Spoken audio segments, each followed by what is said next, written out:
چیزیں دینے سے، وقت دینے سے بھی بخل کرتے ہو، اسمائل دینے سے بھی بخل کرتے ہو، سلام دینے سے بھی بخل کرتے ہو. اس لیے حدیث میں جو سلام کرنے میں کنجوسی کرے وہ سب سے بڑا کنجوس ہے، جو درود بھیجنے میں کنجوسی کرے وہ بھی کنجوس ہے. سو سٹنجینس ایسی جڑ والی بیماری ہے جس کی وجہ سے بہت سی دوسری بیماریاں بھی انسان کے اندر آ جاتی ہے. اس لیے سیدہ سلام اللہ علیہا نے فرمایا کہ البخل شجرۃ فی النار، بخل کنجوسی ایک جہنم میں بویا ہوا ایک درخت ہے، یعنی تمام جہنمی صفات بخل سے بھی سرچشمہ پاتے ہیں.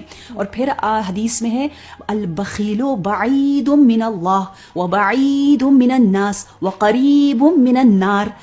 جب انسان سخاوت سے دور ہو جاتا ہے تو وہ کس سے نزدیک ہوتا ہے؟ آتش دوزخ سے.